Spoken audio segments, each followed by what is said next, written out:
All right, folks, welcome. It's another Friday in the land, and we say welcome to the last edition for the week of Journalist Hangout. I'm Citizen Jones. Today on the program, Generals T.Y Danjuma and Abdulsalami Abubakar distance themselves from Ibrahim Magu's removal. As Abdulsalami says, EFCC never searched his house. Plans to impeach Deputy Governor of Ondo State, Agboola Ajayi, suffers setback because PDP members accuse him of inducing delegates, and later on we'll share this one. Manchester United sink Aston Villa to brighten Champions League chance, just as Leicester City, Chelsea fight on. I'm hanging out with Babajide Kolade Otitoju. Jide, I greet you. You know, I saw on your door, no admittance without your face mask. You they take this in seriously. And you still manage to get crashed into my office. No, I wear the place. This is the last time that you come into my office without. But do you know you are embarrassing me on network TV? Well, because I gave you that chance. Next time you must put on your mask before you go into my remove office. That your notice. Okay, we do have Mayor Akikpelu. He's joining us via Skype. Mayor, I greet you. How do you do? I'm fine, thank you. Okay, so the team is ready. I hope you are.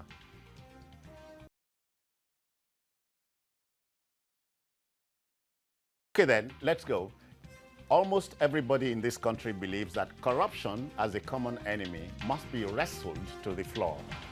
But not everybody agrees on the method of doing this, and this is curious. Ibrahim Magu, the 58-year-old suspended acting chairman of the EFCC, is currently in the eye of the storm. He's going through a high-level scrutiny by a presidential panel headed by Mr. Justice Abdulsalami. Now, two retired generals have distanced themselves from Magu's travails. Former head of state General Abdulsalami Abubakar on Thursday denied that the EFCC searched his house in Minna, Niger State. On the other hand, retired General T.Y Danjuma, on his part, dissociates himself from the troubles of the suspended EFCC acting boss. Sometimes, I wonder if we want things to remain the same way, but get better, Jide. Is this possible? Yeah, it's possible for things to get better if we make up our minds to do things the right way. Okay. If we make up our minds to not simply publish unverified information, nobody will come out later to say, no, this didn't happen. Did we, for example, did a section of the media that carried the story that one of Magu's sins was that the EFCC under his leadership ransacked General Abdulsalami's house? Did we try to find out at the EFCC if that was true? Because if we indeed try to find out, then they will have said, no, we never ransacked this house. But it has taken the general to say, look, this didn't happen. Some people were trying to locate a particular house. Okay. You know? Okay. And then because, according to the spokesman of the general, because of the numbering of houses is an issue in Minna. So they got to the general's guest house and discover right there that that was not the place they wanted to go to. Okay. A call was put through to Magu, and Magu said, no, I never said anybody should go to the general's house. And they left. They never ransacked the house. They never entered. You know? And then, of course, there was a recent meeting between the president and General Danjuma. Usually when those meetings happen, the guests will not talk to the press. You just walk away. So it was a private visit. It was a private visit, just like Goodluck Jonathan has visited him a number of times. Yeah. You know, what they discussed, like they say, remained in Dallas. But the press can now begin to put all kinds of conjectures together.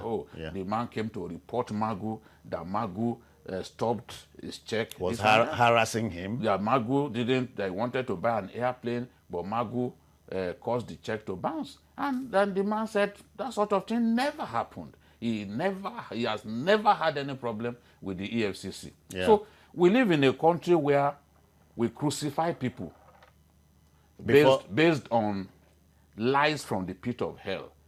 I've read all kinds of comments. Oh, Magu has dozens of houses abroad, this and that. Some people even called me to say, oh, Jide, you appear to be supporting Magu.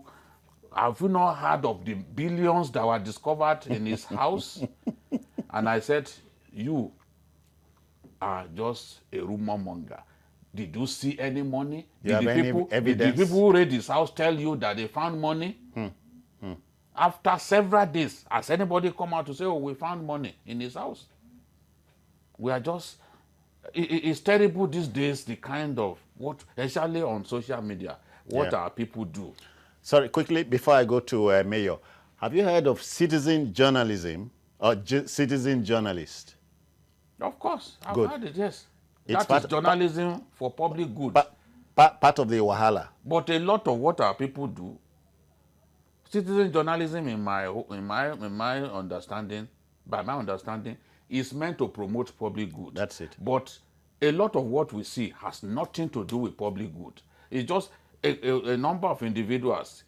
They could just take money from a politician and run down another person. Yeah. And then they think that they are practicing journalism. The internet has turned all kinds of charlatans to emergency journalists. They put stories on the internet without any form of filtration. Yeah. And then there's a lot of laziness, even in the mainstream media. That's it. Whereby, look at what just happened now. What just happened today.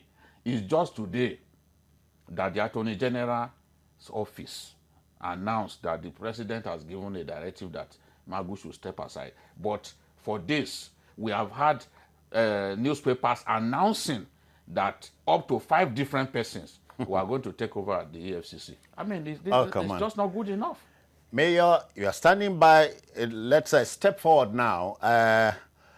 Mayor, I'm sure you are familiar with what goes on at the presidency. Okay? Are you there? Yeah. Oh, hold on. Yeah, I'm here. Oh, hold on. Now, Magu, the acting chairman of the EFCC, reports to Mr. President, right? Correct. Good. Go on. I want you to open your salvo from here. He reports to the president. Reports to the president, not to the minister. Not to say the minister has no business. But the ministry, but the ministry is the supervising ministry in charge of EFCC. But the EFCC boss, I think, reports directly to Mr. President. But one thing that we have to look at is that one of the reasons why people believe the stories, especially of T.Y Danjuma, was because T.Y Danjuma went to see the president, and T.Y Danjuma is not somebody that visits the president often. And then again, some top journalists, especially economists that have worked in the presidency before, gave credence to the story that General's check was stopped by Magu. I think that is part of the things that fuel the rumor. I believe that the generals will not have been in a position to seek Magu's removal because they are not in a position to do so. Yeah. But Magu has been a victim of intrigues since he was nominated and he was not confirmed. Because if you remember, the DSS, who also reports the DSS office through the DSS director, who also reports to the president, wrote scathing report about Magu. Borders on integrity question. Yeah, Mayor, there were 2 reports. There were 2 reports at that instance. One for Magu, the other against him. Yeah, from the same DSS. So, what I'm saying is that so he has been a victim of different intrigues for those who don't want him to be there. So it's possible that maybe one way or the other, Magu could, because you see, when you fight corruption, most of the people involved are very top people. Oh, yeah. So Yeah. Magu definitely has stepped on a lot of toes. But I believe that the Attorney General have been trying to get Magu out of the way for a long time. But I have a sneaky feeling that one way or the other, the generals must have had an influence in the president agreed to sacrifice Magu now. All right. Well, okay, that's your opinion. It's an opinion. There are people said that matter didn't come up. It didn't come out in any of these discourses. Yes, people like Abdulsalami said they were trying to locate a particular building, and they got to that place and discovered, and it was a guest house, his own guest house. And Abdulsalami called Magu, and Magu said, "No, I didn't send anyone to search your house." And the people came, discovered that it was not the place that they wanted to go to. You get the point? So there is no issue there. But the story in the media was that the house was ransacked. Yeah. And the man said, "Look," Magu said, "No, I didn't send anybody to ransack your house," and they never entered. Yeah. So this is not even. You cannot then begin to fight Magu over that. You understand? Jide, this brings us to the so-called Magu boys. Are you picturing them? Yes. As we sit here? I see there are people within the EFCC, and it has been like that since 2004. People on their own, because of the key investigators in the agency. Yeah. They assumed a larger-than-life image. They go, they threaten people and all that. So it does not mean when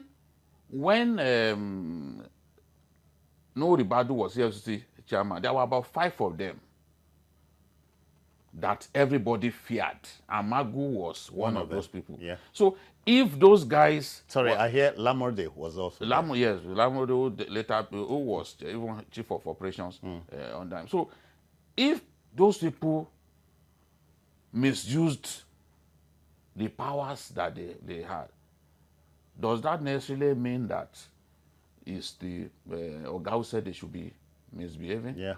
You know? Just like some of us will blame the chief of staff sometimes, believe that, it's the president that said the chief of staff should do this. So those are the people that they are referring to as Magu's boys. I don't want to sound like somebody who does not want to wait for the Salami panel to do his job. I am just saying that for the good of everyone, the man deserves fair hearing. He must not be victimized. For any reason. For any reason. We all know, just as Mayor said earlier, that the Attorney General had wanted to kick him out of that place for long. But we are seeing that the way things are going, even on the 7-man panel that was set up, the Attorney General's office, the Ministry of Justice and Office of the AGF has 2 representatives on that 7-man panel. So it's already skewed against Magu the way things are going. Also we think. So that's my opinion. Also we think, Yes, that's my opinion. Okay. It's already skewed against him. And then, of course, don't also forget, ideally, it is, the minister can recommend punishment, but it is the presidency that carries out punishment. Yeah. If the minister is now the one announcing that this man has been told to step aside, it then will look like, is Magu the Attorney General's staff? And he's not. It's not. All of these things, you see, all of these problems also go back to the nature of our Constitution. When you see the nature of our Constitution allows some of what is happening to happen. The Constitution permits the Attorney General to discontinue any criminal matter before that is being prosecuted by any of the prosecuting agencies. Sorry, Gigi, we have company. May is calling us. She's in Lagos here. I greet you. How do you do, May? Good evening, sir. Yeah, welcome. Yes, please, a bit of discussion from the present discussion. I want to make my contribution as to get this COVID-19. No, madam, please, I defer to you. I'm sorry. We are discussing something that's equally as biting as COVID. Please, thank you. Watch on. Yeah, Jide, you were saying. Now, Section 174 of the Constitution has given the Attorney General too much powers, has made the Attorney General literally a law unto himself. And the Supreme Court in At the federal level alone? Both at the federal level and state level. Wow. But Section 174 specifically talks about the powers of the Attorney General. And I'm saying that even in Ilori versus the state, the Supreme Court described the Attorney General as a law unto himself. Wow. He can discontinue any criminal matter that interests him, perhaps. He can discontinue, and no court of law can overrule him, can even ask him questions about that. The only person who can, if he abuses his office, the only person who can check him is the appointer. Oh, which is Mr. President. So if the Attorney General, you can be EFCC chairman, you can be ICPC, by the way, they call it independent corrupt parties. I don't see what's independent about them. You can be EFCC chairman. The Attorney General can order you to surrender your file. Wow. Willy-nilly. You must do that because the Constitution in Section 174 grants him those powers. He can discontinue any case. So this is the thing, and this is what brings frictions. Yeah. Because you want to prosecute someone, for example, who is close to an Attorney General. It's not going to obviously be happy with that. It's so there natural. will always be friction between the EFCC chairman and whoever occupies the office of the AGF. Quickly, before we go back to Mayor, the debate is on, heated, about splitting the office of the AGF and the Minister of Justice. Not just splitting. In my view, we should go ahead. If we truly want to fight corruption, or if it's not simply that we are deceiving ourselves that we are fighting corruption, we should make the anti-corruption bodies, if we want to keep only the EFCC, should decide. We can decide. If we want to keep both of them, or all of them, including the NFIU, we should make them truly independent.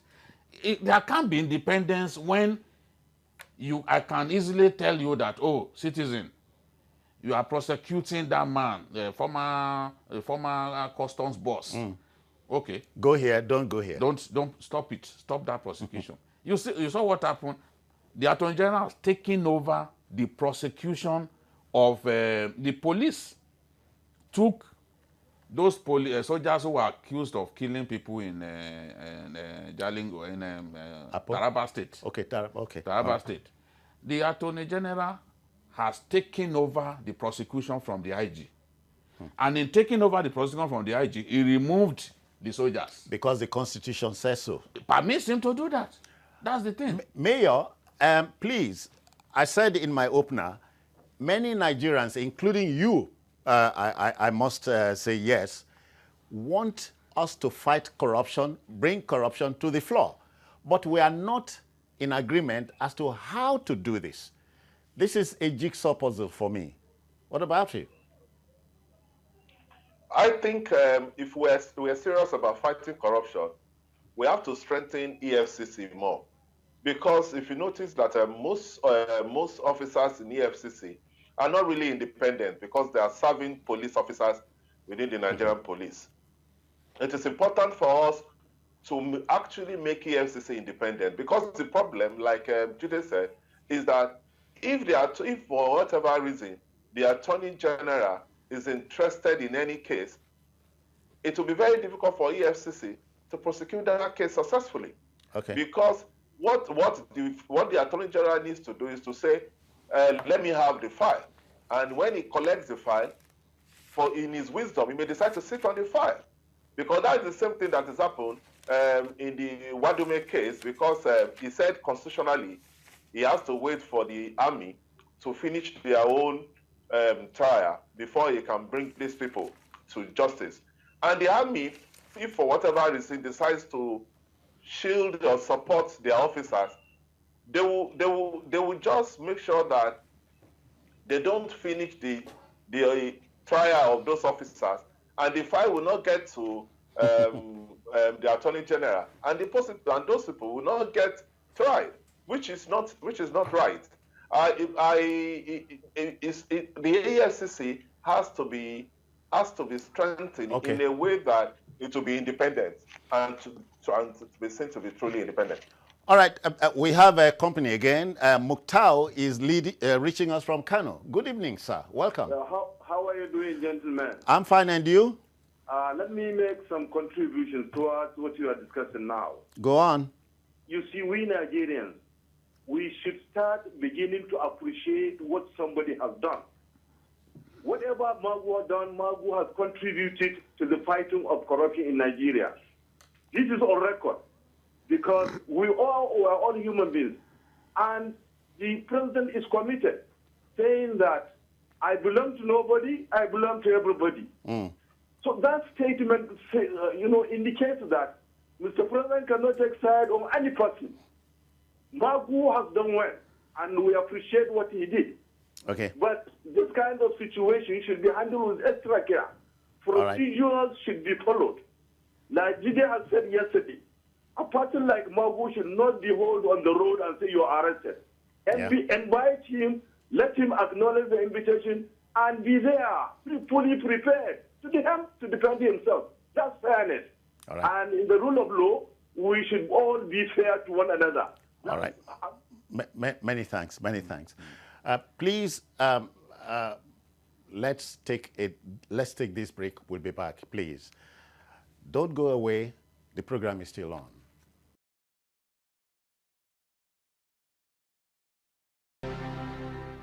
Okay, then, let's go back to it. The last caller told us Magu has done appreciably well. Open to debate? Yes, I think when you look at the record, in terms of convictions, he has done far better than any EFCC chairman before him. In 2015, 103 convictions. 2016, 194.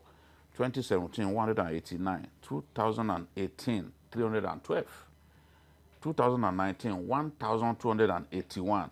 And 2020, 369. We have not come to the end of 2020, and he has already secured 369 convictions. And in terms of money recovered too, he has also done better than the EFCC chairman before him. He may not be able to speak good English, he may not have that gift, but he's very good at investigating people. That's the strength that God gave him. Otherwise, who wants him dead? That's a question hanging. He was the chief investigator during Ribadu's time. He was one who investigated the 2007 class of governors. Yeah. And Saraki and the rest of them. He was the one who investigated the Societe Generale Bank. Yeah. So a lot of those big people. All right. Mayor, you must take this home. An overview, look at Magu like a guinea pig at the center, is in the center of the storm. Where do we go from here? I also believe that Magu has done very well. I believe he has done very well. Yes, it may not have the swagger of people like Ribadu, but in terms of the job that he was appointed to do, I think he has done reasonably well. I think the problem with Magu has to do with the fact that in the course of doing his job, he has stepped on too many toes. Yes, and those toes were very powerful toes. Yes. Yeah. And the problem with people of power is that they don't forget. When they have the opportunity to get their pound of flesh, they always do it. Or they go for a kill. They go for a kill. Yeah. That's it. The presidency has been supportive, because don't forget that for 5 years that has been on the saddle, it was not confirmed. He has been in the acting capacity. Yeah. But the presidency has stuck with him to say, we know that this guy can do this job, he's doing a good job, and there's no reason for him not to be confirmed. But in this present session, you see that the president has not resubmitted his name because pressure, especially from Malami, who also is very close to the president. I think the problem basically is from the Attorney General, who wanted to control Magu, and who even accused Magu of his subordination. So the problem is that when you deal with powerful people, they will always fight back. All right, then, we leave it there. Let the debate continue. Magu to go or not to go. But again, don't pass any moral judgment. Let's wait for the last word on the matter. Now to our next story. You know, there's a double tragedy in our country. If a criminal becomes a politician and an elected one, you blame the electorate and not the system, if you got that right. Conversely, if a system is unable to oust that politician, you must not blame the system too. But the same electorate, now as a people, we would make a mess of boiling a 5-minute egg. Attempts by 14 members of the Ondo State House of Assembly to oust the state number 2 man, Agboola Ajayi, may have suffered a major setback. The Chief Judge of the State, Justice Oluwatoyin Akeredolu, flatly rejected the letter sent to her by House Speaker Bamidele Oloye Logun. I hope I got that right, Jide. The Honorable Chief Judge was expected to set up a 7-man panel to probe the Deputy Governor. We've been there before, Jide. We've been there before. Yes, so many times, times. And we've seen Deputy Governors removed and then restored to their, we've seen governors removed, restored to their offices. We've seen Deputy Governors removed and such removers overturned because they didn't follow due process. Look at what happened in Kogi. The court ruled that the impeachment is not known to law. So at the end of the day, it looked like a waste of time. And they've been told that, look, you have to, every salary that was due to an entitlement, you must pay to Achuba, the former deputy governor of Kogi State. It also happened in Taraba. If you remember Taraba, the deputy governor then, Dan Ladi, was illegally removed on the promptings of the late governor, Dambaba Danfulani Suntai. Immediately, and he went to court. The Supreme Court then ruled that he was illegally removed. And so his entitlements be paid? No, not only that.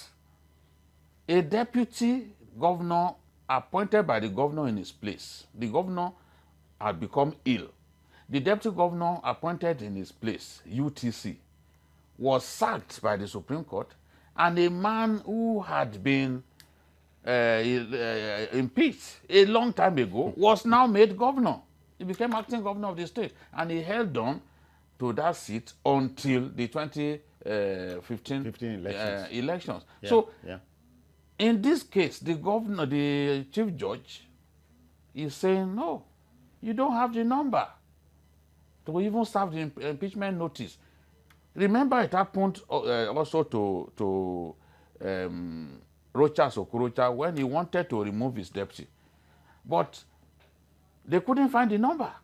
And because they couldn't find the number, the impeachment failed in the end. So it's not every time that you can succeed in impeaching your deputy. You must have a preponderance of the members of the House must be on your side. A two-third majority must be interested in that impeachment. If you cannot get them to support the impeachment, then the impeachment is dead on arrival. I like to recall that in our political experience, whenever governors disagree with their deputy, the next thing they are thinking about is removing. Sometimes the party too will say, oh, this person is disloyal, then he has to go. But the truth is, you can only impeach by following the laid down procedure. That's and all. if the governor, if the chief, you know, to impeach, the CJ is the one who will set up the panel. Oh, yeah. If the Oh, yeah. CJ sets up the panel and the panel says the offenses are not impeachable, that's the end. That's what happened in Nasarawa State when the PDP controlled House of Assembly wanted to impeach Al-Makura. Yeah, yeah. But Al-Makura, the chief judge, was loyal to Al-Makura. And the chief judge returned a verdict of Not guilty. not guilty. So At the end of the day, Al-Makura, despite not having what do you people supporters in the house. call this, catch 22 or 24? Both. Mayor, okay, you know, in discussing the Ondo convolution, a book which you are familiar with, 48 Laws of Power, will come to mind. Do you know number 1 law, never outshine the master? You don't hear that before? Absolutely. Number That's 3, that's my Bible. Number 3 law, conceal your intentions. You don't hear them? Absolutely. Let's go. Let's go. Yeah. Let me say that I'm very happy. I'm very happy about the decision of the Chief Judge of Ondo State, because lately the judiciary has brought itself to ridicule by taking some decisions that cannot be defended, that they cannot defend. And when you and governors usually, because of the way our politics is structured, used to have their way when they have disagreements with their deputies. That's why the fact that they were elected on the same ticket. We will just instruct people to remove the deputy, and sometimes we've seen people impeached with as low as maybe 7-6 members of House of Assembly, and not in the assembly chambers most times. Yes. But so for the chief judge to say that no, I cannot consider the panel because they don't have the numbers. Don't forget that 9 members of that house wrote the CJ to say, look, we are not part of this decision, and we want you to defend the integrity of your office. That she could do that is something that I'm happy about, because for our democracy to get better, we have to do things by the book. We must not, many of us should not just think that they can do whatever they like and get away with it. Yeah. They don't have the number and they cannot impeach the deputy governor of Ondo State. It's very heartwarming that the CJ decided to be on the side of the law. Jide, you know, I'm reminded in this instance of it's a throwback to Second Republic. You remember the querulous politics between then Chief Michael Agboola Ajayi and Deputy Akinwale Michael Omoboriowo. The setting is here. Yes. And eventually they had to contest against one another. It's looking like it will happen it could happen. Yeah. Because the Agboola has joined the PDP. I don't know whether he will get the ticket. No one is certain. But if he gets the ticket, then he gets to contest against his boss, which was what happened in 1983. In 1983, and then the election was allegedly rigged and led to bloodletting. You know, one thing I remember, the Ondo people said, yes, you fit win, but you no go rule. And it happened. No, at the end of the day, even the tribunal, the election tribunal overturned the victory. So they didn't just burn houses. And I can tell you that even Akure has not recovered from it, because some of the most illustrious sons were killed, set ablaze. You know that publisher? Yes. Famu or something. Yeah. I forgot. He was a very famous publisher in the country at that time. And burnt alive. Yes. Many people too. Many people were burnt alive. Houses destroyed. You know? So but I fear you, Yoruba. They go throw egg to house and fire go catch. Well, you know, see, I'm now. No, you just okay, it's all right. Go on, rumors, go on. You know, go on. one person go just throw egg and You no believe. you no witness am now. So the thing, and the second thing, the same governor, the same deputy governor, is now being attacked by PDP members who are accusing him of inducing delegates, bribing delegates and all that. So means he has money to throw to around. an extent, it's only someone who has money who can be accused of inducing delegates. That's it, because, of course, when you want to contest this kind of election, you must be ready to spend money. You must defer to. But the point that I'm making is already walking into a climate of uncertainty, of disagreement and all that. Because if you are so new in a party and they're already accusing you of coming to bribe them, of a group within the party has said this one has come to bribe, you know, it means that he's going to face torrid times when the primaries happen. I hope he's ready. Mayor, before let's bury it here. Well, you only know me. My people are rich like the Yoruba people. In Proverbs too, my people say, if they take goat, if you enter forest and you see say they take a whole goat, set trap, you know the kind of animal they won't catch? No, I don't. Okay. So put the deputy governor in this, following what the picture Jide has painted. Yeah, as we take it home. Yeah, but I think I'm surprised that the deputy governor could be that strong, because for members of the PDP to say that is inducing members for the primaries, it means something, that some big shots must be behind that deputy governor, because it takes a lot of money to be able to induce voters during primaries. And so that means some big shots are behind it. Again, normally deputy governors, because they are not expected to be as rich as governors. So I'm surprised where this money is coming from. But like they said, that means he has been identified as a threat, which will make some more people to try to work to make sure he doesn't get it. But already it seems, based on the information that or the accusation that is inducing delegates, that means the guy is still staying in the running. All right. You know, let me close by going back to your favorite book, 48 Laws of Power. Law number 14, pose as a friend, work as a spy. Thank you, Mayor. Thank you, Mayor. We'll leave it there. Now to our last story. Come on. The English League, which resumed on June 17, has all the 20 teams in the top flight either fighting against a relegation or those in the top half battling to qualify for Europe. Apart from Liverpool, that have predictably won the league, Manchester City, Chelsea, Leicester City, Man United, and Wolves are locked in a battle royale to be in the top 4.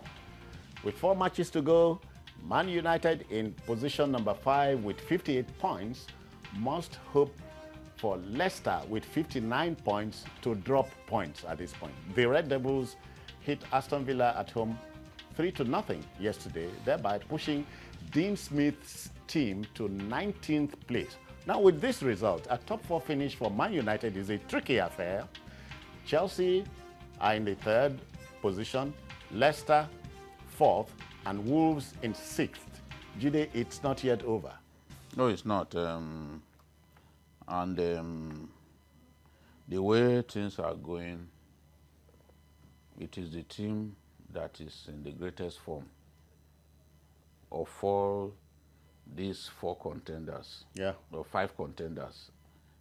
No, let's say 4 contenders, because no, even 3 contenders. Namely, because Liverpool has secured its place. So the 3 Leicester, City too has secured 2nd place. except anything happens. I do not think that anyone can overtake City amongst them. Now, they talk about the case that's on. Oh yes. Okay. Yes, Okay. I think it's next month that we'll get to know. the appeal will be heard. So, but anything can happen. Teams are just struggling on their own to position themselves very well whether the appeal of City succeeds or not. They want So to get the into the top three four. contenders, Leicester, Wolves, and... No, Wolves, I think, are out of the race. Leicester, Chelsea, and Manchester United. Okay, yeah. Now, Chelsea has overtaken Leicester City. For many months, Leicester City was second. Oh, yeah. For months. Later on, Man City overtook them, and Chelsea has now overtaken Leicester City because they suffered a slump, and they've not been playing particularly very well since they returned after the coronavirus-induced change. But everyone can see that Manchester United peaked just before the corona break, I think and they have continued from where they stopped. 10 matches in a row. No, now they've won 17 matches. Yeah. 17 matches. No, they are unbeaten in 17 matches. Okay. Now, okay. Unbeaten in 17 matches, and they also set a record as the first Premier League club to score more than three or more goals in 4 consecutive games. Yeah. So that should tell you I don't like the team, but that's to tell you that this is a team that is in a rich vein of form. And if they continue to play in this manner, although I would think that against Aston Villa, they didn't start well. They played badly the first 15 minutes or so. They were not really playing well. Aston Villa was unlucky because Trezeguet hit the post, the base of the post. They could have gone ahead. And then Grealish too missed a left volley. So what I'm saying is clear that they are in a rich vein of form now, which is important as we get to the business end of the league. If things continue this way, and the great thing is that Leicester City and Manchester United will play on the final day of the league. Possibly a decider? Yeah, it will, in my view, be the decider. Neither of those teams must lose that final game. Oh, yeah. Because it's already tight now at the top. So, sorry, you know, at this point in time, there's this other politics of officiating, refereeing. Have you heard yesterday that Man United were gifted the 3 points? No, not 3 points. They were gifted a penalty, you know, which I will agree they did not deserve. But you see, referees are sometimes not close to the scene, because these are younger players, players younger by far than the referees. Some of them struggle to cope with the pace of the game. So he probably didn't see exactly what happened. He felt that Bruno Fernandes was tripped from on the back, and Fernandes too made a meal of the contact. So he awarded a penalty. Now, then VAR also judged that Let's quickly talk about video-assisted referee. I'm going there. Now, VAR also said, yes, it was a penalty. There is only one instance in which referees are allowed to go to the side of the pitch and view the tape by themselves. That is only when the matter has to do with a red card. If you give a yellow card and VAR tells you, no, it should have been red, then you must go there. But they have not agreed that penalties should also be viewed by the side of the post, by the side of the field by referees. If that had been the case, perhaps that referee will have seen that he made a mistake and he will have reversed it. So, and in soccer, when you make any such mistake, it's good night. Yes, because it changed the complexion of the game. That's the officiating. And Manchester United took over from that point. You know, and we saw the brilliance of Mason Greenwood, the brilliance of Bruno Fernandes, the brilliance of a returning Pogba. Okay, Mayor, make it not be like say you don't like football. Oh, please come back. Don't ask me, but my team, the one I support in England, and you can't go to court, is Arsenal. Man United. No, it's all right. Man United appear to be almost there in the top 4. Do you see the picture? Yeah. All I right. think that Manchester United is a team in form right now, and they're going to be third at the end of the season. I believe that they're going to be third at the end of the season. Oh, I upset believe Chelsea?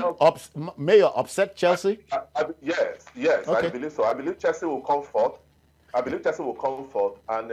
Leicester will be fifth. Because you see, Manchester United, since we resumed from the COVID-19 delay, Manchester United is the team in form. Wolves started brightly, but when they lost to Arsenal, they lost their way. So I see, and Chelsea still has the problem when it comes, because when you look at Manchester United, despite the fact that they are a free scoring side, their defense has been very good. They've had a lot of, the defense has been very good. Whereas Chelsea's defense still have some issues. So I see Manchester United finishing third. I see Chelsea finishing fourth, and Leicester fifth. And it's likely that Leicester will play Champions League, because I think towards the end of the month, the decision will come. And I think that the best that could come out of it is for the arbitration court to reduce it from 2 to 1 season. So Yeah. give us whichever way you look at it, it's not likely that Man City will play Champions League next year. And the person that is fifth will probably end up playing Champions League. And then the person in the sixth and seventh position, which is likely go to to be Europe. Will play Europa, yes. Yeah. Oh, okay, please, before you go on this, 4 more matches to go. Football is not mathematics. Yes, football is not mathematics, but it's easy for you to be able to look at it. For example, I can tell you for free that Norwich, Aston Villa, and probably Bournemouth will be relegated. It is easy to look at. When you look at the form of each team, look at the people they're going to play, and see, you can conveniently say that Norwich is gone already. Aston Villa will probably follow them. So it's between Bournemouth and Watford, and I think Watford has started coming into form. So it's likely that Bournemouth will probably join Norwich and Aston Villa, and Chelsea, Manchester United, Chelsea will be in top 4. I can bet on that. Please include me out according to Zebediah. You have your table, no problem, Gidi, but something might still change. 4 games to go. 4 games to go, and there are still tough games for some clubs. Yeah. I think Chelsea will still play Liverpool. That's a tough game. Chelsea will still play Wolves. Wolves are unpredictable. When it comes to counter-attacking football, they are probably the best in England. Before the break, they had scored more goals from counter-attacking positions more than any club in England. So a club like that is dangerous, because you could be attacking them, you could be on the ascendancy for a long time, and suddenly from a counter-attack, they can score you. So there are tricky games left. There are tricky games left. The name, when you talk about Wolves now, the name that came to mind is Adama Traore, black boy. So look at Man United. Pace and power. And speed. Yes. Yeah. Look at our boy, what's his name now, in Manchester United. Ojo Ighalo. How do you rate him? Ojo Ighalo, yes, is because Anthony Martial is playing very well now. This is probably his best year. Surprisingly. In terms of goal scoring, this is probably his best year in the United shirt, and is guaranteed to score more than 20 goals this season. It's on 19, I think. Rashford is on 19. Vardy is leading, Rashford followed is on by 19. I mean, even in all competitions. Yeah. Now, based on his scoring form, Ighalo cannot displace him on the starting 11. He was not even hired to displace him. He was hired to be like a backup. So there are games in the attack. Yes, in a situation in which we are playing 2 games in a week, there are times when you need to give some of these boys a rest, a deserved rest, and that's when Ighalo comes in. He's powerful, he shoots well, so he brings a different dimension to the attack, because he can hold the ball up very well, which is what someone like a technical player like Marcia does not do very well. So it's still useful to the team, and is the loan contract will expire in January. So we still. Jide, we leave it there. They play, they earn the money. We stay here and we do all the talking. Can you imagine? That's our own talent. Where would they talk? Where then they make their money? Okay then. So that's it. Mayor, many thanks for your time. And that will just about do it on the program this evening. If you miss this particular edition, you may also see the program on other platforms. Will display on the screen and on YouTube at youtube.com/TVC News Nigeria. The feedback channel remains the same.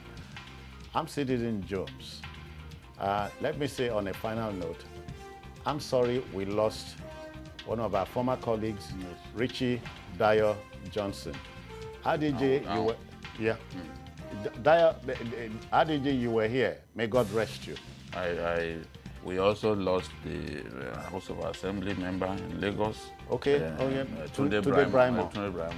It's a massive pain to us. Yeah. We've lost a great man.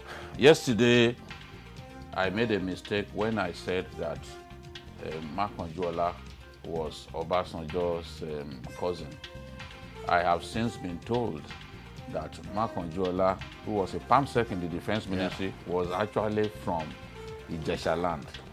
So, and not anywhere near Abeokuta. Yes, you know. But that error is regretted, Jide, and I thank the person who alerted me to that error. We must, once a while, we are humans, we must make slips. And it's a live program, so and you can't edit your mistake.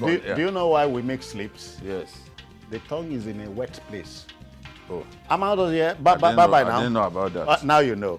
Okay, good night.